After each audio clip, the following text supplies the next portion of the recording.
I'm an idea. I will find him! You're not brave. Men are brave. It's not about what you deserve. It's about what you believe. Could have just peed on it. Like brunch. Like, what is brunch? The story of the Defiance is well known. What are we, some kind of Suicide Squad?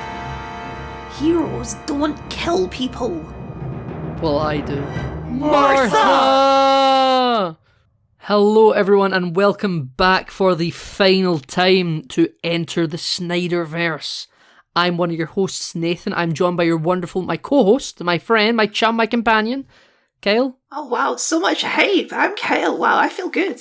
Wow. Great. This week, Kyle, Enter the SnyderVerse is taking its final jump, its final hurdle, its big hurrah into, it started with Zack Snyder and we kind of lost him somewhere in the weeds, but we had to bring it back around. We couldn't end on Aquaman, the Lost Kingdom, Kyle, could we? We wanted to end on something a little bit more triumphant, shall we say? Yeah, shall we say. So, we are watching and reviewing this week Watchmen. Who watches the Watchmen? We watches the Watchmen. We watches the Watchmen, that's very true. We're not just watching any old Watchmen, Kyle. We watched the director's cut. Yes, okay, hang on. There's three cuts. There's the theatrical cut, there's the director's cut, and then there's the ultimate cut. And I think this is the director's cut we watched. This is the 3-hour version that doesn't have the animated sequences in it. Yeah, there's a comic book that has screen grabs of it. Yes. Yeah, so that's what we watched. And, this was also presented to us in 4x3 to keep in vision with Zack Snyder's artistic integrity. No. No, it wasn't. No. That's true. It was in regular aspect ratio. Listen, it was this, or we could have watched Rebel Moon, and I would rather watch this. I would so much rather have watched this. God. As I think we spoke about Rebel Moon before in passing. Big fan of Zack Snyder, love him to bits and pieces. Rebel Moon's so much shite. We don't worry about Rebel Moon. And you know what? I feel like even though this isn't part of the DCEU at all, this came out like years before, or not that long. This is 2009. Man of Steel's 2013. So yeah. It's not a massive gap. They're close, but this feels very in keeping with Zack Snyder's DCEU entries in terms of the style and the tone and all that. This is clearly of a piece with those movies, I think. Yeah, I would agree with that. I think that there's a lot of similarities just because you could see this as almost being like his beta project, like his testing ground for different superhero archetypes that he would then put into the DC stuff. Yes, I would strongly agree with that. What do we think? How much do you know about the source material of Watchmen? I know it's an Alan Moore comic because Alan Moore is a funny guy who hates every single adaptation of his work, famously. Famously, yeah. I know he had his name removed from this movie, so it doesn't see Alan Moore anywhere in the movie. Yep. Other than that, I don't know much, honest, other than, people like it. I know that much. Yeah, so I can also don't know much, maybe, Kel, I know that Alan Moore also, famously doesn't like any adaptations. So, you know what? He signed all the paperwork. He's rich off it, whether he likes it or not. He likes money. He likes money, and that, that's the compromise he made. I hope he's happy with himself. But, I think this is a really interesting film. I've not read the source material, I do admit, and I haven't watched the HBO series Watchmen either. Apparently no one did, because that's not getting renewed. I heard that the first season was pretty good, and then it kind of went off the rails. I think it only ran 2 seasons. Maybe. My understanding is that's not an adaptation, that's a sequel to the original story. Yeah. It's a kind of a show I would like to come back around to watch, because I think Dr. Manhattan is in it. Yeah, he is. Yeah, there's interesting kind of... I think the idea of Watchmen's really interesting. I think he may be played by Black Manta, actually. Oh my goodness, Kyle. What are you telling me here? I could be completely off base on that, but I think it's guy I've told me the second that plays him in that show. The DCEU coming back around again, Kyle. It roars its head everywhere it goes. Well, we do have some crossover with the last movie. Yeah, we do. Why don't we get into it? Well, okay. Let me give my overall thoughts first, shall I? Yeah, go for it. I think this is easily, by a country mile, the best Zack Snyder movie we've watched on this podcast. I think undebatably, because this movie is actually quite good, and I didn't like any of the other Zack Snyder movies we watched. So, I'm not saying that was a high bar, but I did actually like watching this movie, which was a first for me in watching a Zack Snyder movie. So that was very exciting. I could finally watch this movie and go, oh, I kind of get it now. I kind of understand why people like this style in this movie. It's crazy that it took us to the final episode of this show. We're walking out the door, we're putting on our jackets, we're ready to turn off the lights in the function hall that we've hired for the night to do this. And you've went, oh, and by the way, I kind of get it now. Yeah, of course, we record all of our podcasts in the local community theatre. That's exactly what we do. We hire it out, yeah. It's deliberately supposed to sound like there's an echo. So, you finally get it. Do you think that's got something to do with maybe these aren't characters that you have preconceived notions of what they should be like? I think that's part of it. I think also just the sort of storytelling in the universe of Watchmen lends itself better to Zack Snyder's style than Superman does. Yeah. It's because I don't know much about the comics, but I know that the comics are kind of a satirical take on the superhero genre. Yeah. I think this film almost feels like it's about more than most superhero movies are.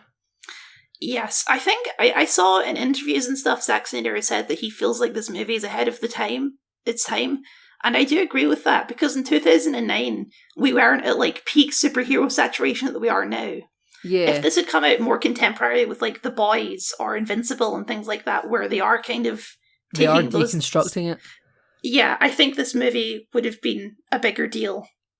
Yeah, I think in a way, superhero deconstruction, even though it isn't everywhere, there's only a few properties doing it, but they're all kind of, I would say that all two of them, Invincible and The Boys, at least those are the ones I'm familiar with.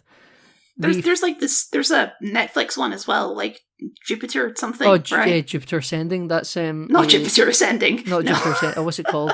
Yeah, it's a Mark Miller comic, Scottish guy. Yeah, you know the one I'm talking about. I think it only ran for one season, but Jupiter's Legacy.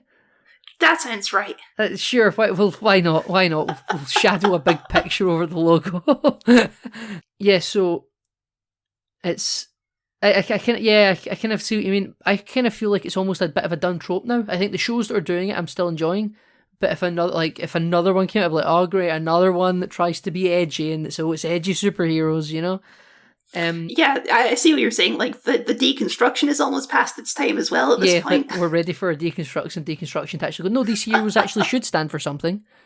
And it seems to be in Watchmen, because it's ahead of its time. It's aged remarkably well. I thought that as well. This movie has, this is what we said about Wonder Woman as well, because it's a period piece. It's set in the 80s. There's lots of very 80s, like Patrick Wilson's hair, so 80s in this movie. Yeah, absolutely. But it's almost set in like a pseudo-fascist society that the film doesn't directly highlight. I don't know if there's anything pseudo about it. Well, so the reason I would say it is because you see people walking about the street and everyone looks fine. It's not like there's searchlights and dead people in that's true. Walking the street, right?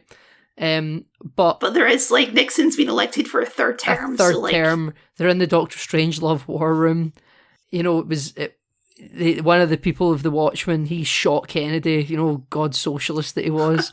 And there's a lot of stuff with the comedian. I think one of the characters even says he's basically a Nazi, right? Yeah, like it was either you guys or the commies. That's one thing that Orm Ocean Master says at one point in this film, Night Owl. Yes. This is definitely, I quite like alternate history stories where, like, there's a couple of focal points in history where just this one thing lives to a branch timeline, and then we're in a film that isn't about the branching, it's just set in that branch timeline. Yeah, here, I guess, the sort of branching point is Dr. Manhattan, right? Yeah, exactly. Or even, I would say, you know, shooting Kennedy and whatnot. I guess it's like the Minutemen stuff as well from the 40s and 50s. Yeah, so like that's then the Minutemen merge into becoming the Watchmen. Yes. Because a watch is like more of a minute, I guess. I don't know. Or something. There was a lot of thing about times in this movie. I think I am not so much of a critic that I'm not too proud of myself to admit. I didn't understand everything about this film. No, there's a lot. I know what you mean. There's a lot of clock imagery in this movie. Yeah, like, and they talk about the doom clock, minutes to midnight, and all that, and then at the end of the film, near the end of the movie, Silk Spectre, she like punches Dr. Manhattan's big clockwork prism castle on Mars, and it shatters to the ground. And I'm like, what is that symbolic of? Like, is that like, oh, we're cancelling the apocalypse? I'm Idris Elba on Pacific Rim. I like, we've just stopped the watch, Kyle. Oh, ain't no nukes going off today. I mean, yeah, the doomsday clock is a real thing, or was it? I don't know if it's still a thing. It is a real thing. But I don't understand all the watch symbolism in this film and how that relates to Dr. Manhattan, except to say that his father was a watchmaker. Mm-hmm. But that's not really a criticism of the film. I think that's me. If it makes you feel better, Nathan, I didn't really pull anything from the clock imagery either, so... I wanted to, though, Right. I like a lot of what this movie's putting down. Who's your favourite character in the movie, Kel? I think my favourite character is probably Patrick Wilson. Oh, Night Owl? Right, okay. I think he's clearly, like, the most, like, normal of the team. Obviously, he's kind of like the Captain America analog, even though like his look and his gear is very Batman, but actually Rorschach is more the Batman analog. I was going to say, when Night Owl and Rorschach are together, he almost feels like a boy wonder. Yes. I think someone calls him a Boy Scout at some point. He's got that very sort of like classic view of heroism of like, you gotta go out and you gotta help people, and that's what heroism is. But he would rather vote Nixon than those darn commies. Well, yes, there's part of that, but he's kind of the contrast to the more cynical characters like Rorschach. Yeah, he is. But I think Patrick Wilson's really good in this. I think he's very fun. Yeah. He's got like this sort of nervous charisma to him, which I quite enjoy. Absolutely, yeah. There's a lot in this movie about, who you really are is the mask. Yes. Especially with Rorschach. So I would say my favourite character probably is Rorschach, because I feel like to highlight in this episode, we're not really talking about characters that are broadly well known, like everyone knows who Batman and Superman are, If you haven't watched Watchmen, you probably have no idea who these people are. I feel like in the circles of people who might potentially listen to our podcast, people probably are at least familiar with the visuals of like Dr. Manhattan and Rorschach. Yeah, I have. Okay, I'll grant that. I think historically Night Owl was my favourite character in like the typical superhero look, just because I like he's the Batman stand-in if you're like 8 years old and are looking for the visuals. Yeah. But really, there's something about, I think it's so edgy and deep with the mask, and like, because people made the Rorschach mask into a real thing, but it doesn't fucking really work that way. I know. And I like him just walking around in the trench coat and the hat all the time, looking just kind of nonplussed about anything. But he's also I think Rorschach is a really interesting character. I think anyone who finds him to be an aspirational character is watching the movie wrong. Oh yeah, well yes. I wouldn't say I want to be Rorschach when I grow up. He definitely felt like at the end of the movie, I felt like he was quite principled though. Like he was like, peace can't be based on a lie. Oh no, I don't think this isn't a movie of like, this is the good guy and this is the bad guy, right? This is not a clear-cut movie like that. Like, Rorschach, he has a lot of like bad ideas, but also good ideas as well. And there's a mix there. He's nuanced. Oh, what's this character with some depth in this show, Kyle? My goodness. It is, looking back at our list, it is certainly a rarity. Remember Black Adam? Heroes don't kill people, but he does. I think just Rorschach is like this. Everyone's hung up their capes, Kyle. Literally. Yes. There's a it's illegal. It's like The Incredibles. Yeah. So I kind of wonder how much The Incredibles sort of bases its golden age of heroes on Watchmen, because the literature. I don't know if it's necessarily based on Watchmen, but I think they're both drawing from the same well. Well, I don't know the basis for Watchmen either at that point. I don't really like a kind of golden age of superheroes where they're sort of out and about and everyone loves them, and then they're sort of outlawed, and now they're all kind of living as persona non grata and just an anonymous individual. And sometimes they kind of sneak out and come back, but it's all very you are now a vigilante. I've always liked that golden age of heroes, them becoming outlawed sort of idea. It's probably specifically through Incredibles. I always thought I'm not really somebody that's big on prequels for products when it feels like I just want to keep moving forward. But I would love to have seen some sort of Glory Days Mr. Incredibles movie with a blue outfit and all the superheroes sort of running around. I mean, you basically get that at the start of the movie. That's where we get your favourite character ever, Bon Voyage. Yes, we do. But I want more of it, Kel, because I'm selfish. I want more Bon Voyage. I want more Glory Days. That's kind of a bit of why I like Incredibles 2, where they kind of play the Glory Days stuff a little bit again. It doesn't last, but it's still quite a good intro. But back to Watchmen. They're sort of outlawed, and Rorschach never hung up the detective hat and the mask because he believes he is the mask. Yes. It's like the most literal interpretation of the whole, like, Batman is the real Bruce Wayne thing. Of, like, he doesn't even consider himself a person anymore. He's just Rorschach. And, like, fear is his ally and whatnot. Like, just his and then Rorschach's literally a Rorschach test on his face. Like, what do you see in my face? What do you, like, what are, you know, it's so deep, actually. I think it's a brilliant idea for a character. The fact that he's just dressed like a detective is just perfect, you know? I really like, too, that he's not, like, a physically big and imposing guy. Whenever you see him in the team lineup, he's, like, a little short guy. Yeah, he's and I think like that's fun. Because he's also, like, the most deadly. Yeah. Exactly right. I'm not even really sure what a lot of the superheroes in this movie's skill set are, because they're all just masked heroes, right? And then they talk about Dr. Manhattan is actually the first superhero. Yeah, this is part of, like, because I did see a little bit of, like, the differences. In the comics, it's very clear that Dr. Manhattan is the only kind of, like, mystical or, like, super powered based character, and the rest of them are just guys who dress up. Yeah. Whereas in this movie, it's a bit more unclear because it kind of seems like the rest of them have that sort of vague meta-human level power of, like, they can punch through walls and stuff like that. Yeah, I would agree. There was, like, a whole thing about Ozymandias can catch a bullet, and if he could really catch it because of his, like, super speed or whatnot. And I think in the comic, that's, like, a big point to say, like, oh, he caught the bullet, but really, like, his hand's all fucked up and bloody. Yeah, whereas in this movie, he catches it relatively easily. It's like a padded glove or something. Yeah. It's but he has, like, super speed throughout the whole fight, basically. Like, he's moving very fast in like a snappy editing sort of way. And he's like famous because he's like a masked hero that sort of revealed his secret identity. Yes. And now he sort of uses it just to make money.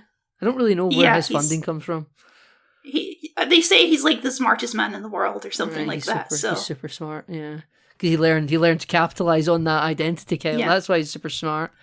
There's a lot of questions this movie kind of just leaves open, which I don't mind at all. Like, why does Rorschach's mask move like that? Don't know. It's to do with the breath. Matter. It's the breathing, Kyle. That's how it works in, like, the real life masks that try to emulate the Rorschach mask. But in the universe, it just moves all over the place, like with CGI, right? Yeah. So yeah. I imagine that's probably still trying to emanate that, just in breathing, you know. But it's fine. I don't need an answer to that question. It's okay. Where did Ozymandias get that weird alien cat thing from? I don't care. Yeah, the gene editing, Kyle. Gene editing. What do we think of the intro to this film, Kyle? Because I noticed in your notes you brought it up after watching Justice League. Yeah, so, well, the first intro is the death of the comedian, which... Yep, that's like the cold open. A very classic Zack Snyder fight scene, obviously, with lots of slow-mo and punching through walls and all that. Yeah. But the actual shot of him falling down, and you see the badge with the blood splatter on it, which is like the logo for Watchmen. Yeah. It's all very good. It's very cinematic. Like a smiley that face was the with part where I'm blood. like, okay, this is why people like Zack Snyder. He's good at these sort of iconic visual moments. Yeah. He's got an eye for photography. Yeah, and I think some of that stuff is, like, directly adapted from the comic book as well. Yeah. But, you know, it still takes a lot of skill to adapt that to recreate the screen. It, yeah. Because, you know, they're different mediums. It's a static shot versus a motion shot. Yes, yeah. Don't call them the movies for nothing, Kyle. Yeah, there's a lot of jukebox moments, as you say. Yeah, a lot of jukebox for the intro. Moments.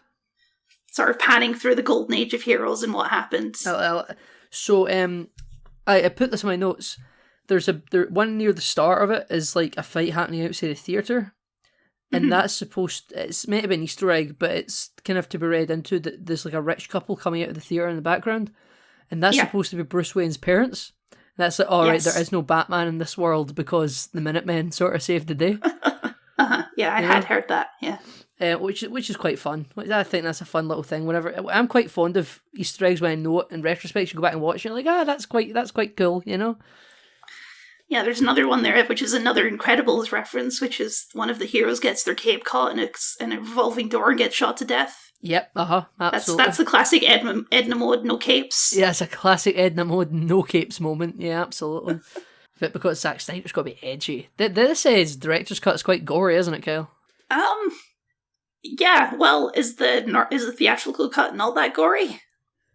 Not to my memory. So this is one of those things where, like, when I watched the Clone Wars, there's full arcs that I've just forgotten about. This is my third time watching Watchmen, and it's my first time watching the director's cut. And I only remember this film in the broadest, vaguest strokes possible. I don't know if the details are lost on me. It's definitely, like, I think it's like half an hour longer, the director's cut. But really, my memory's like, Christ, there's like 40 minutes of this I just have no memory of. Yeah, I think the director's cut does add quite a bit. I feel like the comedian is cut a lot from the theatrical cut. Like, he's still like the inciting incident, like his death, and you know, him being Silk Spectre's father and whatnot, and he's an asshole. But a lot of the flashback stuff's cut out. Some of the Vietnam stuff's in there, but not all of it. It's the part where he shoots a pregnant woman. That's in the theatrical cut, yeah. And a lot of Rorschach in prison's cut from it as well. There is the bit where they go to bust him out, but the sort of thing with like the gang boss mobster, the gangsters in the jail that are trying to break into his cell to give him a piece of their mind, and like him getting his arms cut off with a buzzsaw. I'm pretty sure that's not in the movie. That makes sense because that is pretty graphic. Yeah, no, I kind of think the theatrical cut actually might be like semi-mass consumered. Listen, there will be some sort of Reddit thread from 15 years ago that documents every specific thing. Yeah, I know that the sex scene is longer in the director's cut. Yeah, it was longer than I remembered it, because I remember the sex scene in the theatrical cut a lot more in this. Yeah, the visual gag of the flamethrower going off at the end is in the theatrical cut as well. Oh, good. I'm glad they didn't cut that. Yeah. I love the Owlmobile, by the way. It looks so silly, but I love it in a very like classic 80s way. I think it's quite clever actually. With like the two big windows for your pilot and co-pilot. I like the effect that like when it's flying, you're not just looking at a reflection; you can see inside the capsule. Yeah. It's just all like well designed stuff. Big fan of the owl tech. Very Batman like, but again. The comparisons to Batman basically end at him being a cape vigilante with lots of tech that's branded after an owl, you know? Yeah. That's why I say personality-wise, he's much more like a Captain America type figure. Yeah. But let's talk about the comedian, because let's talk about the comedian. Morgan is so good in this movie. Oh, Jeffrey Dean Morgan, yeah, you just hate him. Like, well, partly, yeah, he's like a massive prick, which obviously, but he does have that semblance to it, where like, I mean, he's not 100% wrong, though, you know? Like... Really?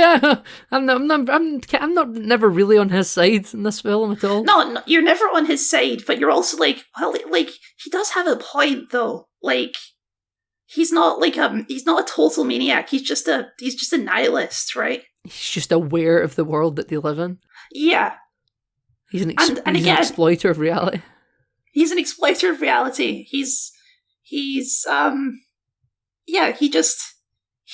understands the world and he knows how to live in it. But everyone else is a little bit like, oh, this is horrific. Yeah, he still gets that moment of humanity where he goes to his villain and he's crying about like life and everything. So like, he's not like comically evil either. Yeah, he's like, this is the world that we live in, and I just can't handle this anymore. And then that's when Ozymandias decides that I need to rein the spoilers. Ozymandias is the villain. The most evil-looking man you've ever seen in your life. Yeah. Not the red herring that is Dr. Manhattan. I think in a more traditional movie, like if this was a DC movie, I think Dr. Manhattan might be the villain. I mean, yeah, Dr. Manhattan is above our human concerns, basically, and that's such a more interesting angle to take. Yeah, he's like, I don't care about your Cold War, you know. I don't care about your petty human tiny lives. I'm going to live on Mars. Then it's like, I might go to another galaxy and create my own life. Yes. What happens in 3 million years where the fascist humanity that's joined together to look for outward threats meet them, though? Meet Dr. Manhattan? Meet Dr. Manhattan. He just evaporates them out of existence. Meet Dr. Manhattan's child race. Look, okay, this movie never really goes fully in depth on what Dr. Manhattan's abilities are, but they're pretty much just infinite, right? He can just do whatever. He's basically a Q, yeah. A lot of there's no Dr. Manhattan nudity in the theatrical cut, Kyle. Really? Yeah, he always has that jockstrap on the whole time. I guess that makes sense, but the visual gag of his big blue dong just hanging there the whole time is very funny. I found it, because my only previous times of watching it when it's the jockstrap cut, we'll say, I was actually distracted. I was like, wow, we're doing this, are we? I couldn't quite believe it. Right at the end of the podcast, this is our first full frontal nudity. Congratulations. Full nudity in the DCEU. I mean, I'm gonna say I don't think it's real nudity. I think it's CGI nudity, but I'm gonna count it. Yeah, he was like wearing a ping pong outfit with but they had blue LED strips on him, so the blue glow on other actors were real. Yes, which is pretty nice. I liked when he goes for that TV meeting and he's like, this blue's too bright for telly, and he's able to turn the glow down, which implies that he has an aesthetic sense. Like, he enjoys the glow. The glow's a choice. Yeah, I mean, that scene implies that, it makes sense that he could basically just look like a human if he wanted to, but he doesn't want to. Why not? You would think that when he's first reformed, I love it when it's almost like he's like a ghost at first, like a nervous system, like a nervous system is just spotted outside the gates, and then in the middle of the hallway, like a muscly skeleton screaming. I really like too that they didn't cast like a big action star type guy to play him. He's just like a sort of normal looking guy, and he has a very sort of casual, soft voice. Oh yeah, so this is Barry Allen's dad from Justice League. So it is. Wow. I didn't actually make that connection. Recast from The Flash. Because because he ended up getting a good gig for the morning show on Apple TV. But yeah, that's the actor. So see, we're all bringing it back around again. Black Manta is Dr. Manhattan for the TV show. Flash's dad for the film. Orm is Night Owl. Jeffrey D. Morgan, Thomas Wayne. Of course. There's not a single Marvel actor in this, Kyle, because they knew it was going to be a DC acquisition. Right, of course, yeah. Superheroes a little bit of a family gig in this world, isn't it? Yes. We haven't really spoken. Well, I don't think Night Owl is his dad. It's just like a guy he knows. All right, I wasn't sure if it was like a family connection. They certainly never linger on it when he gets the shit beat out of him. He talks about first meeting him. So I don't think they're family. I think it's just like you sort of inherited the mantle. Right. Okay. Whereas Silk Spectre is the daughter of the first Silk Spectre. Yes, and her mum is wearing very unconvincing old age aesthetics to make it look like they're not basically the same age. Yeah, I actually think that they look fairly effective enough. Especially I think when she doesn't look like she's 67, which is the age she's supposed to be. When the comedian is speaking to Silk Spectre 2 for the first time, and the mum walks up and says, "Get away from her," and that's before she's fully old. She's still got colour in her hair. I think that's actually quite an effective makeup, and the way she's dressed and having the driver with the umbrella escorting her. I think she looks like she's actually got some authority there. I kind of the way they do it really reminds me of Back to the Future. That's how I feel about Nixon in this, because Nixon is the worst. Yeah, Nixon like really his face never looks real. Yeah, it just looks like plastic. I do see the Nixon resemblance though, because I guess we never saw him in a third term, so who knows? I know he was still alive when he would have been in a theoretical third term, but the office, as we know, the US presidential office ages people. Mm-hmm. This movie does not have a very positive impression of Richard Nixon, does it? I think lots of people don't have a very positive impression of Richard Nixon, Kyle. Well, yeah, I know. I think the most positive impression of Richard Nixon ever depicted on television is when Matt Smith's doctor meets him. He seemed like a nice guy then, See, I was thinking, do you remember in, I think it's Black Ops 2, the Zombies mode has one of the maps where you play as like Nixon and a Kennedy who faked his death and all that? That's in the first Black Ops. Is it the first Black Ops? Yeah, yeah. It's Nixon, Kennedy, someone else. I think it might be Bobby Kennedy. Is it Fidel Castro there? Yeah, as well? he's there. He's player 4. Yeah, Yeah. Great fun. What a good bit. I thought there's a bit at the start of this movie during the intro where we first meet Dr. Manhattan and he's shaking President Kennedy's hand. Yes. I think that if you don't look at Dr. Manhattan and just look at Kennedy looks so CGI. Oh, yeah, it's like, it's real deep fake stuff going on there. Because he's standing across from CGI Dr. Manhattan, it doesn't look as bad because it looks more photorealistic than what Dr. Manhattan looks like. And you're drawn to the blue man. I think the Dr. Manhattan effect looks pretty good, actually. Yeah, no, it does look pretty good, except I feel like his mouth doesn't quite track with the voice. I can't say I picked up on that, to be honest. Do you think that his voice does come from his throat, or do you think it just emanates from him and he just does the mouth yapping just to make people feel comfortable? Based on everything else we know about the character, probably the second one. Yeah, like he doesn't actually need eyes. He sees just out of everything. You know, he's just an orb. He's an orb essence. Yeah, he's a Q. He's a Q. I think you hit the nail on the head there. Yeah, that's pretty self-explanatory for people that know what Qs are. Oh yeah, sorry, Q is a thing from Star Trek. He's basically a god. He's omnipotent. Anything you think of, he can do. Yeah. So, I found that the Silk Spectre sort of relationship was quite interesting in this film, specifically with the mother, because there's flashbacks to when Silk Spectre was a child and she's speaking to her husband, who's clearly really abusive and really, 1950s asshole dad, and he's like treating her just like a housewife, and she's like, I used to be a superhero, god damn it. Like, she's like, I used to be something, even if in this fascist society. And now she's just been reduced to like a housewife and stuff, and he doesn't get why she's still like in love with the comedian, a man who did violence to her. For YouTube. Yeah. For YouTube, I'm just, That is an uncomfortable scene, to be sure. A very uncomfortable scene, to be sure. I love, though, that the rope man with, looks like a KKK mask comes in and punches him. Yeah, I thought he was supposed to be like a play on, like, Prowler from Spider-Man. Maybe, I don't know, he has a noose around his neck. Yeah, it was the big cartoon cape, the big high collar. What a weird-looking guy that guy was. It's like purple with black eyes. It's just very interesting, yeah. All those 1940s outfits look wild. Only the comedian didn't really change. No, the comedian changes quite a bit, because in Minutemen he's got like the sort of yellow jacket on, and then by the 80s he's just wearing like body armor, basically. Right, okay, yeah, maybe it's because it's the only one that's still played by Jeffrey Dean Morgan. Yeah. Well, I did wonder about that, because are we supposed to believe that Jeffrey Dean Morgan, he ages slower or something? They never really elaborate on that. It's like when you see the first Silk Spectre, she's also an old woman, but she's happily retired, whereas it looks like the comedian never did retire. Yes. So no one else was recast, it's a different character taking on the mantle. Mm-hmm. And I feel like this film, I don't know, is it supposed to be a mystery that the comedian is Silk Spectre 2's dad? I don't know, something about early in this film where it feels really obvious, and then the film doesn't touch on it for another 2 hours, so when it reveals it later on... I didn't put that together, but also, it doesn't really matter to the end of the movie. It's just a thing. Yeah, it's a thing. It's just about giving the character more sort of revelations. Yeah, I kind of... Of the Watchmen, I think Silk Spectre 2 has, the least to do, really.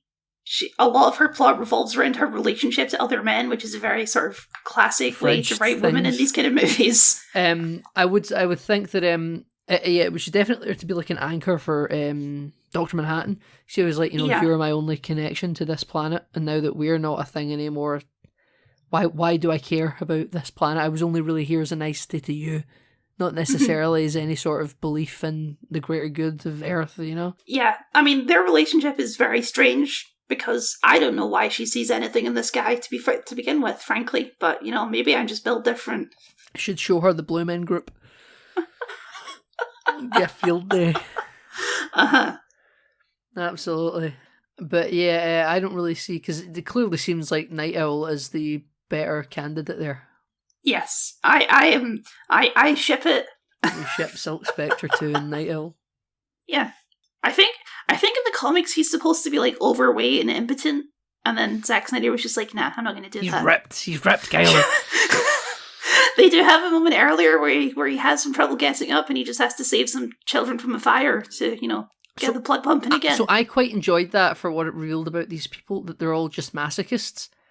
They all get off on... Because I think that's quite an interesting thing that dives into the psyche of what it takes to put on a mask and spandex and gore and punching bad guys. What's in it for you? It's not just some belief in righteous justice. You get off on this. Because remember they're going out for a walk and they go down that alleyway and just fight some thugs? Yeah, they specifically go down an alleyway so they can get attacked by some thugs. Yeah, they get off on this shit, I think that's the film trying to be very explicit about that, because after they save the day and save all these people, that's when they press the cloud steam button because they're steaming up, Kyle, and it's like the owl, the owlmobile, whatever it's called, owlcopter, gets surrounded in this fog, so it looks like a cloud. Which I think it's like a blimp. Yeah, which I think is a neat little utility. It's a very fast blimp because it's just a metal shield, there is no balloon. Yeah, so they press that button and then they do the business in the sky. Can you imagine being like a police helicopter coming up to you when you're doing that? Oh. Well, it seems in classic alternate reality universe, this is a blimp universe. There's always blimps in the sky of Manhattan. I'm a fan of blimps, Kyle. I think we should bring blimps back. I mean, I understand why we don't use blimps anymore, but they're such a vibe, I love a blimp. I love a blimp as well. Listen, you just need to get a less explosive thing to keep them up, Kyle. Because, a little cruise liner in the sky, it feels like something from fiction. The fact that they were real blows my mind. Yeah, it's just whenever it's the sign that you might be in an alternate reality is if you look up in the sky and there's blimps everywhere. Kyle and I first learned that lesson in 2006. Is that Doctor Who? Yeah, Age of Steel and all that. Yeah. Good stuff. Love a blimp. We do love a blimp. I think the two strongest parts of casting in this movie are A, Jeffrey Dean Morgan, and B, the guy who plays Rorschach, who I can't think of the name of right now. But he's great. Hold on. Cast of Watchmen 2009. Oh, it's like a name that you see and you're like, that's the guy. Oh my god, Jackie Earl Haley. Jackie Earl Haley. Just the first fucking guy on the list, and I read right past them. I mean, you do see him out of mask before, and you're like, oh, I wonder who that guy could be. I wonder if that's Rorschach, that random guy with a sign outside of the graveyard. I'm pretty sure that is all cut from the theatrical cut as well. See all the scenes of him just standing in the street with the end is nigh sign, all not in the film. Mm-hmm. There's a lot of Rorschach quotes in this movie that I didn't realise were from this movie. Want to give us a few, Kyle? There's the whole spiel about Pagliacci the clown. I did not realise that was from this movie. That's just a meme that I've always been familiar with. The guy goes to the doctors and says, you need to go see this clown, he'll make you laugh. And he goes, Doctor, I am him. I am the great clown Pagliacci. Yeah. I've never associated that with being a really famous quote. That's just must have slipped through my radar. I don't know. I've heard that several times before. The other one is I'm not trapped in here with you. You're trapped in here with me. Really sounds like a Batman quote, doesn't it? Which I guess is the point. It does really sound like a Batman quote. Which I guess is the point. But yeah, all the prison stuff with Rorschach is great. Also, you see a lot of that's cut from the movie, but I really like that. Initially, he's traumatized that his mask is taken off, but once it's off, he's like, well, I don't really give a shit anyway because. I'm still Rorschach. Yeah, I'm still Rorschach. But then, when he gets out, he goes into the evidence locker to get his stuff, and it's the psychiatrist that tries to give him a Rorschach test earlier on that's in there, and then he puts on the mask and he's like, "Tell me, what do you see?" Which I actually, again, it's so edgy, right? But I think it's just brilliant for I'm a creator trying to create an edgy character, right? Considering the psyche of what a Rorschach test is meant to emote from someone. To have that on a mask on your face to look at someone and have them look at that back and ask them, what do you see? When the whole thing about Batman is that fear is his ally and stuff. It's great. It's a really good, different take. I think, I saw this comment somewhere, I can't remember where, but Rorschach is what people thought the Joker movie was going to be before it came out. Why? Of where it kind of inspires the wrong kind of person because I don't think you're supposed to find Rorschach inspirational. I really don't. Yeah, it's like people watch The Boys and think Homelander's the hero. Yes, it's exactly like that. It's a great example, actually, where just because he's sometimes he is on the side of justice, right? You know, it's like an uncomedic version of Vigilante in Peacemaker. Yeah. Where, you know, his whole deal is like he's basically just a sociopath who happens to be like trying to be good. Who thinks that they're doing something to better society. Yeah, and like, I mean, there is cynical parts. Like, he tells that story about like one of his first cases was like a missing girl, and he finds her dead, and they don't go into it, but there is other implications there, right? So, yep. And so he murders that guy in a pretty brutal way. Well, I like that when he's breaking out of the jail and Night Owl and Silk Spectre have come to break him out, and he finds him, he's all kitted up and ready to go again, and he sees that the guy's run to the toilet, and he's like, I just got to go to the bathroom, and there's that shot of the door swinging, and every time it swings such open, a Zack Snyder shot. Yeah, but no, but I think that's great, and every time the door swings open, he's closer and closer, but you never see what happens, Kyle. You never see it. Mm-hmm.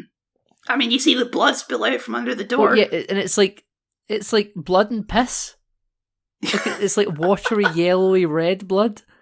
Uh-huh. But then I like how he just walks out and he's like, okay, I'm ready to go. And he walks out in traditional Rorschach. You know, he always walks around with his hands in his pockets and his gloves and all that. And he just walks past the two of them. He's like, I'm ready to go. And then because earlier on in the film, Silk Spectre asks Rorschach to say, like, I'm not a superhero anymore, just call me by like my name if I've got a real name. Shame on me, I can't remember that name. I think it's something Jupiter. I think it's Laurie, isn't it? Possibly. And as she sees him, he's like, hello, insert names here, and doesn't actually call them by their superhero names, because that's like a running thing in the film. Like, don't call me the super, even though she's now, it's Laurie Jupiter, yeah. It's like, even though you're very clearly here in uniform, but I'm still going to call you by your other name because earlier you asked me not to. Yeah, because he's a dick. Yeah, good. But I think it's quite funny. I think it's also quite a comedic, dry humour, you know? Yeah, he is. But, like, he does have some scenes where, like, he has some bad views on women that they just kind of hint at. There's a line where he talks about someone who might be a closeted homosexual, and he has to look into it more. Oh, yeah, he's like that. I'm going to expect... I think that is all sort of dressing to the fact that this is some sort of pseudo-fascist society. Yes, I mean, it is, yeah. Yeah, no one in this movie is a true paragon at all. Because I actually think that, you know, they're talking about how, if we frame Dr. Manhattan for these nukes going off in America, it will unite the planet. Like, this isn't like a film about revenge or anything like that. It's more interesting than that. It's almost like just setting someone up to end the Cold War. And the planet is now united in the threat against Dr. Manhattan. But that just turns it into Starship Troopers world in 200 years, doesn't it? Yeah, it does. Yeah, it's like it's not a positive ending. It's an ending where we are united in a quest for vengeance and honor. Yeah, as a planet against an alien, not even an alien, a human run amok that's essentially a god. Yeah, but then you don't find him, right? And if you don't turn into fighting on each other and instead just look out in this ever-ending quest to find this man that went into space, 200 years from now, when you're a space-faring civilization or whatever. Yeah, you're the Terran Empire. Yeah, you're the Terran Empire. You're Starship Troopers people. You're maybe the UNSC in Halo, you know? Like... the one that they never actually show in the games, yeah. Yeah, but the one that's always kind of hinted at.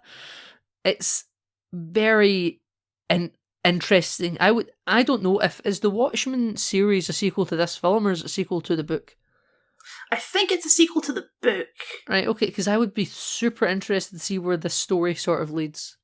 Because I know that this ending is changed from the book. In the book, Ozymandias' plan is not to unite them against Dr. Manhattan, it's to unite them against a big space squid. A big space squid, which Zack Snyder had said recently that, like, had he maybe had more time to, like, do a true, you know, whatever carte blanche Zack Snyder cut version, he would have done that, but that's kind of not the materials they could work with back in 2008 when they made it. I think this sounds better because it's a character that's actually in the movie. Yeah, I know, yeah.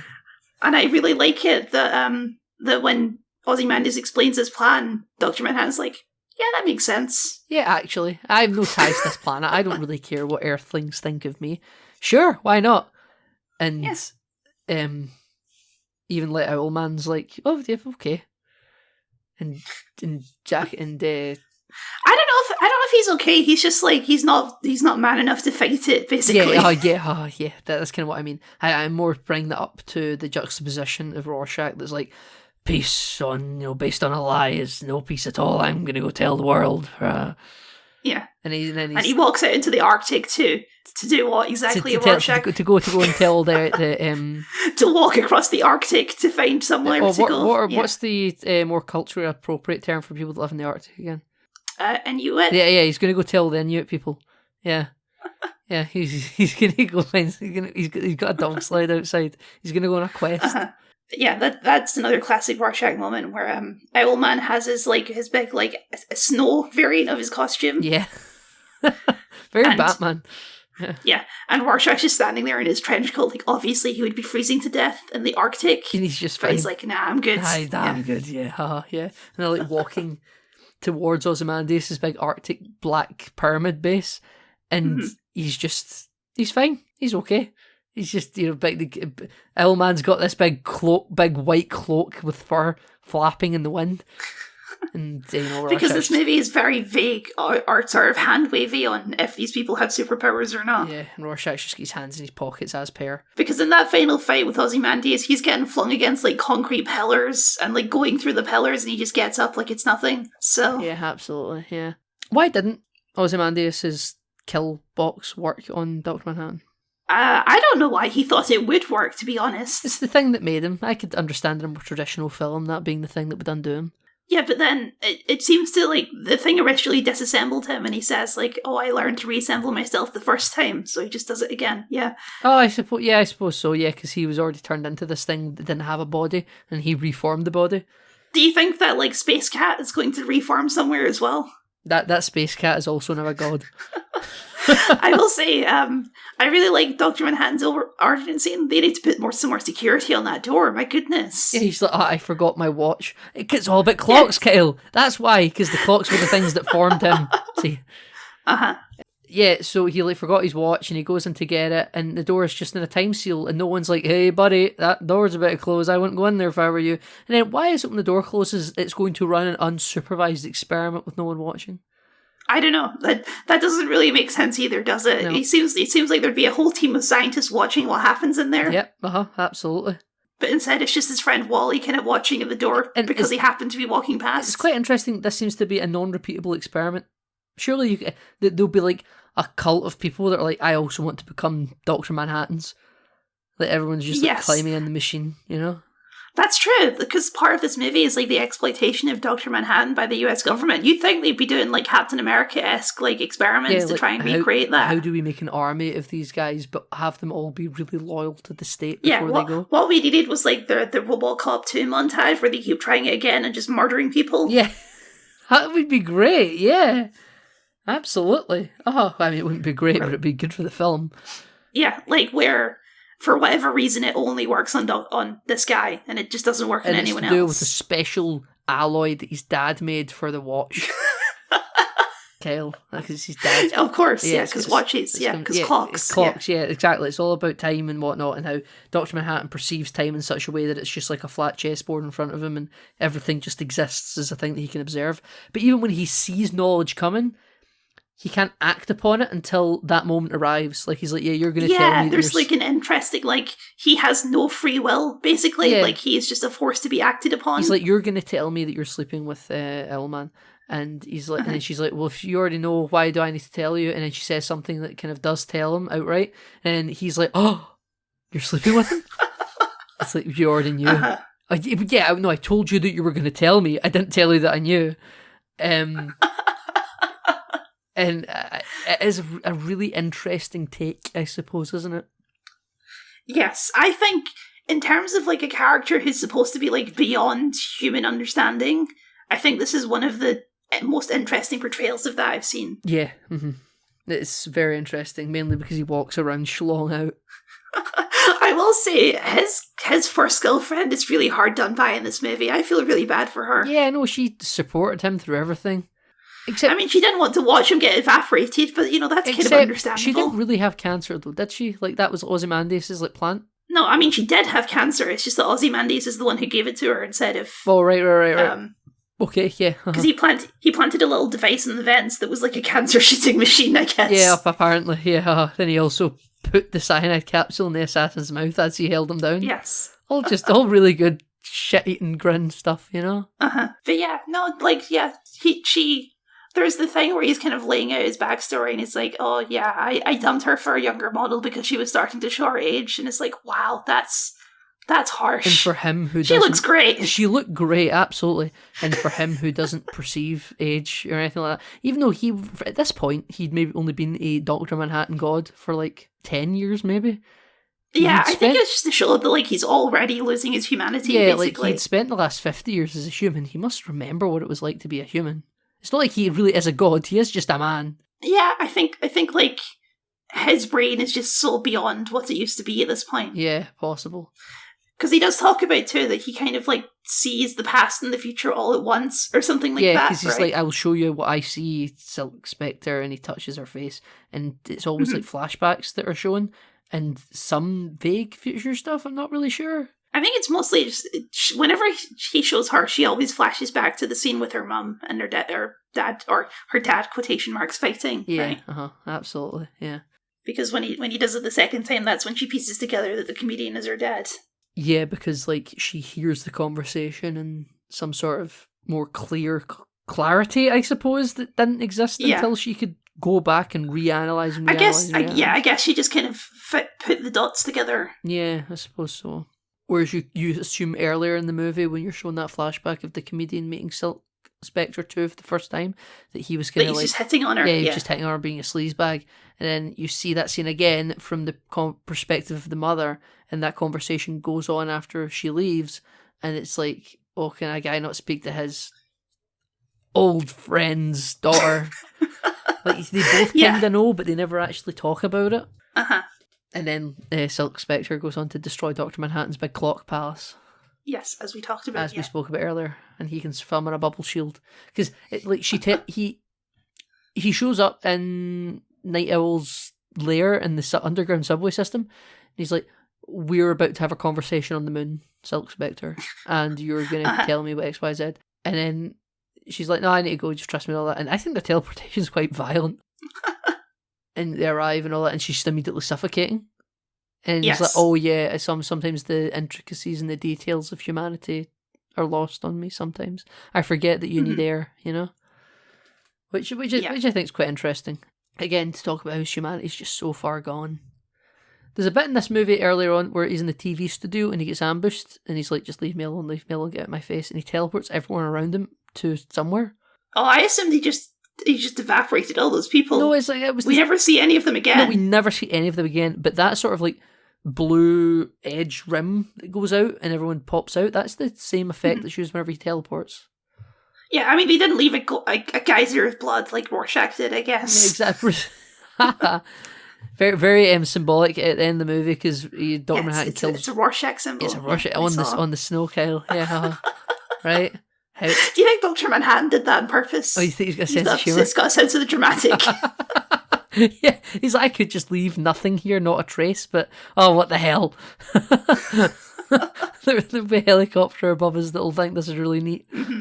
Also, I was speaking earlier on about how Dr. Manhattan has like a sense for like the glow as a choice, you know? He's choosing it. He also a really snappy dresser when he wants to be. I love that black suit. The pinstripe suit with the little white handkerchief, and really nice trim. A lot of good 80s fashion in this movie. A lot of good 80s fashion in this movie, Kyle. Really good. The other character I feel bad for is the first Night Owl. Oh, that old guy. He's just sort of like he's a nice old man, reminiscing about the good old days. Yeah, doesn't live in a big fancy house. He's just literally chilling out. Yeah. He lives in a garage where they specialise in revitalising like obsolete models. Yeah, old models. And it's like that's a little Zack Snyder bit there. See, okay, there's the Zack Snyder style. There's some stuff like that in his movies where it's there to make people think that they're smart for noticing it. Is the best way I can put it. Because there's a bit later, sorry, jumping ahead a bit, where Ozymandias' bomb is going off in New York. Yeah. And just as it's panning out, there's a flyer. It gets caught on a lamppost, and the part of the flyer that you can clearly read is "War?" ? Yeah. And I'm like, oh, I feel smart for noticing that. Because I noticed it, and it's the symbolism. I mean, there's kind of a lot of those visual things in this film. I don't really necessarily have an issue with some visual, I'm spelling this out for you if you're reading the set dressing. Like, when they come out of the alleyway when Night Owl and Silk Spectre 2 go for a fight, and it says on there's like posters throughout this movie, and it says, you know in your hearts that it's right, and then someone's putting brackets after right, the word wing. Yeah.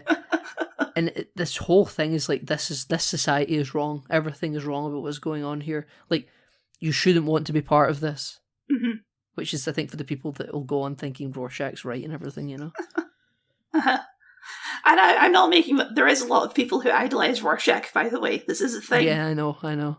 But, yeah, I don't know. I think that's part of the Zack Snyderisms that I kind of get tired with after a while, of the sort of, like, beating you over the head with this kind of stuff. Spelling it out for the audience stuff. Yeah. That's fair enough. But anyway, I feel bad for Night Owl 1 because he gets murdered for no reason at all, and it's very sad. Yeah. Although I love the visual gag of him seeing the thugs as like old-timey villains. Oh, yeah.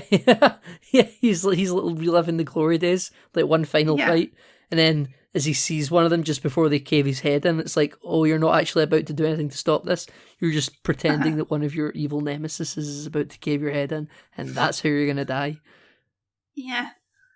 Sad, because it's not even a plot-related murder, it's just a group of thugs who hear that Night Owl's back, and I guess they know that this guy used to be Night Owl. Apparently, yeah, he lives in an apartment across the way over there. Let's go kick his head in, because he just went to the prison and went crazy. Yeah.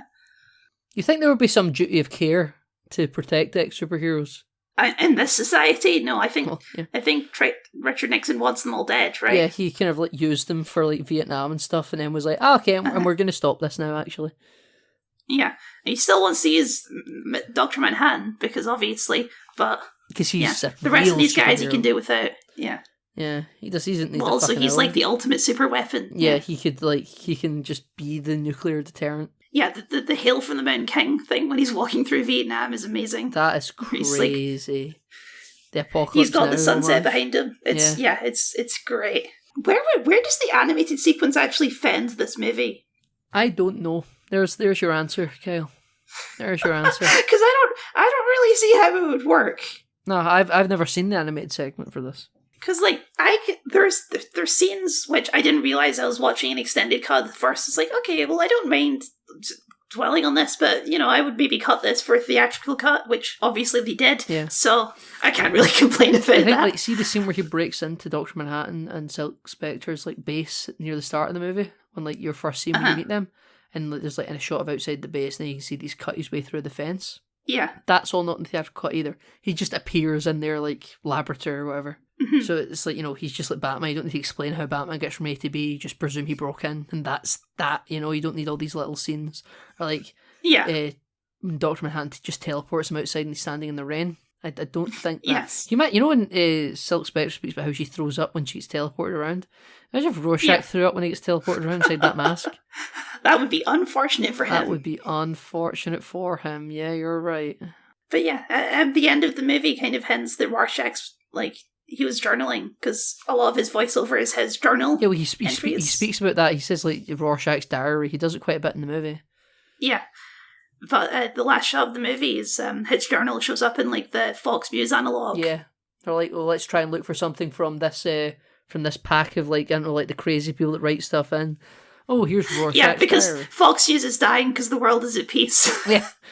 Which is some real good... read into that what you will, dear listener, dear viewer kind of shit. That Rorschach's diary stuff where Rorschach monologues a lot in this movie, that's got to be where Matt Reeves got it for Batman, right? Or, I mean, it could be Blade Runner as well, I suppose. Yeah. But Rorschach being the deliberate Batman satire, it's very similar, you know? Very similar. Not necessarily from this film, but just from the Watchmen source material, you know? Mm-hmm.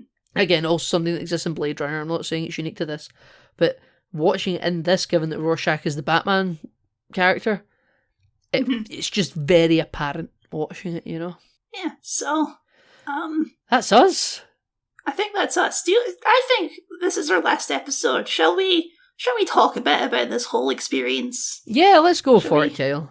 Let's go for it. Why don't you lead us through? What have we learned from the DCEU? I've learned, Kyle, that me and you can be consistent in a weekly schedule. That is something. That is certainly a lesson to take. That's a lesson I've learned from it anyway, Kyle. I struggle with routine, but this has been great. I've enjoyed this thoroughly. As I rotate my microphone, have fun listening to that. Very professional, very professional. Yeah, of course. I've learned to be professional, Kyle. No, I have not. I am glad to have finally watched all these movies. I will say that. I don't think this was a bad use of my time. I'm happy with that, Kyle, because I always knew, because you like the Arkham games, I thought, well, you must like DC as much as you like Marvel. But then you would say, oh no, I just kind of watch the Marvel movies, I don't bother with the DC stuff. And I thought, there's some stuff in here. I actually thought you would like it more than you have. I'm happy to hear, rather, that you think that this hasn't been a waste of your time. I'm happy to hear that. I've obviously seen all these movies before. I think it's fun to have this as a record. As is everything in life, people's opinions on art evolve and shift and change as things go on. I'm not saying we're going to do this, but we could do this in another 5 years, all these movies again, and some opinions could totally have changed. I don't know. Just, based on how how you interpret or how you feel about different symbolisms and whatnot. But no, really, I'm happy that we done this, Kyle. So it's been good fun to sort of dissect these films. I think you've helped me appreciate them in different ways, or indeed look at something and go, "Oh no, that is pretty silly." Well, understandably, for most of this, except for our Birds of Prey episode, you have been on the defensive side, I think. Yeah, pretty much. Birds of Prey was our little flip of the dynamic. Yeah. I've always been the soft defender of DCEU. I've never thought it was as bad as the world claims. Though I wouldn't say that I thought it was all fantastic and smashing. Yeah, but yes, this has been an experience, to be sure. It has been an experience. And Kyle, sometimes experiences aren't meant to end, are they? What a segue, Nathan. Well, I think that it's time to talk about what's next for Kyle and Nathan working together. Yes. So we've really enjoyed doing this, going through movies like this. So we were decided to just keep going. We're to quote Leonardo DiCaprio in The Wolf of Wall Street, "I'm not fucking leaving." I'm not fucking leaving. Now I know what you're thinking. Aren't we done with all the DC movies? We're doing the Burton movies, baby. Don't make promises that we don't intend to keep. Nathan. That's true. Sorry, I retract that. But no, we are instead rebranding a little bit. I would say a little bit, yeah. Or we're expanding the brand. Yeah, and we are going to be doing all of the Fox X-Men movies. Yeah, we are, ladies and gentlemen. We're going through every film that Fox produced for the X-Men brand, and a little bit more than that as well, aren't we, Kel? Yes, we are expanding it to the Fox Verse extended universe. So we're including some of the movies that Fox also made that aren't technically part of the same universe, but they're the same company. Yeah, the same sort of production continuity, one might say. Yes. So that includes the Fantastic Four movies, Daredevil, and Elektra. Yeah, boy. Which makes me really happy, personally. Listen, I don't really care about... now this, by the way, at the time me and Kyle are recording this, neither of us have watched or rewatched these films, rather. My initial opinions on the Daredevil and Elektra movies are I don't really care about them. I'm so happy, Kyle, that we've decided to go through the Fantastic Four films. I love both of those films. Maybe not. And then we also get to do Fan Four Stick. I don't really care about Fan Four Stick. We'll see. Yeah, I have slightly more experience with the X-Men movies than I did because I had, when you're a kid, you have those movies on on DVD that you just watch over and over again because kids do that. Yeah, the first two X-Men movies were movies we had on DVD, so I watched those movies a ton as a kid, but I haven't really watched them since then. Yeah, okay. I think for me, that was X-Men Last Stand. Oh, you picked the bad one. It was X-Men. Oh, it gets worse. It was X-Men Last Stand and X-Men Origins Wolverine. Oh my god! Because those were the ones that felt the most kind of childish. I guess so. They're very childish. They're so silly. They feel like a video game film. But yes, so I guess we're expanding the concept. Instead of enter the SnyderVerse, we're enter the something verse. Enter the X-verse, baby. Enter the X-Verse is what we're going for next season. Yep. And then beyond that, I guess we'll just see. We'll decide by the end of next season what we're doing next. How many ones of these are there Fox films? Is it equivalent? Is it equivalent with what we've just done? It's roughly equivalent. It depends what we do for the TV shows. We might end up with a few more episodes if we decide to break it up by season, which we probably will. Yeah. Okay. What are these? Because there's a couple of shows in there. Oh yeah, we're talking about Legion and stuff, aren't we? Yeah, there's Legion and The Gifted is the two shows that they produced. Yeah, that's which fair. are kind of sort of connected to the X-Men universe. Yeah, that might just edge it out ahead, I suppose. But yeah, I mean, we could get to the end of that and just absolutely decide this project was a mistake and we're never talking again. But right now we're all starry-eyed and ready to continue into the future. It's going to be a long project, though. You know, that's what, the next 20 weeks minimum. I mean, it's the same thing we've been doing already. It's not like it's a big shift in our workload, you know? Yes, absolutely. But I just, this is the end of season 1 of Enter the whatever verse, you know? Mm-hmm. I mean, I guess we never discussed, are we taking a season break or are we just swinging right into it? I think we should take a week off, Cal. I think that's fair, yeah. Take a little break. Take a little break to give people some downtime. Let people anticipate it. Yeah, let people really get excited for it, you know? Gives us a week off to have something scheduled in the calendar. Take our holidays or summer holidays. Yeah, exactly. But yeah, no, really looking forward to what we've got coming up. Kyle's done a wonderful job editing this show. I've done a wonderful job yapping for this show. You have done a wonderful job yapping for the show. Thank you, Kyle. Thank you very much. Obviously, we still use the same feeds. I believe enter the DCEU Twitter account. I will probably still run it, maybe in a less sort of formal manner than it kind of has been used for predominantly. I think we might go back to our name not included upload feed. Yeah, we can sort of rebrand it, but keep the sort of handle probably. Yeah, probably. But we'll see. Those things are kind of still to be maybe fully concretely decided. But so thank you, everyone that's listened, even if this takes off in 5 years, got to stand the test of time, Kyle. I think this stands the test of time more than name not included, that's for sure. Yeah, it definitely does. But thank you for listening to my voice these last many weeks. This final episode, I've had an awful thing with my throat. I got a Nickelback concert because I love my divorced dad rock. And I, had to power through for this final episode. Weren't going to let it go as a miss.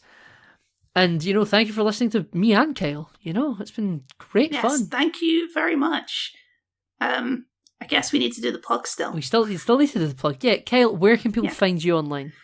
People can, of course, find me at Kyle the Scot on YouTube, where I'm going through the Halo series right now. I've been flirting with the idea I might just do it of doing a video in companionship with this podcast where I just rank all of the DCEU movies. What fun. Because I've watched them all now, I may as well do something with it, Yeah, that's fair. So I'll try and get that out in the next couple of days, so you can hear me without Nathan if that's something that appeals to you, I guess. You can read what I have to say in response to that in the comments section. Oh, I'm sure, yes. Yeah, I mean, Kyle will release that video, and then out of nowhere, without any announcement, there will just never be an Enter the X-Verse show. I mean, not to spoil anything, but you will hate number 1, so... Oh, it's going to be words of prey! Oh, no! Oh, a gentleman never tells, Nathan. Oh, no! But yeah, it's certainly going to be a good fun time. You can find me, as always, at Nathan Tenney on Twitter, Instagram, Blue Sky, Mastodon, Threads, no longer Hive. That's a real shame. But rest in peace. But yeah, rest in peace, Hive. But onwards and upwards and such. Yeah, but thank you everyone so much for listening. You will catch us in the next season of Enter the X-Verse with Enter the X-Verse. Nailed it. Yeah.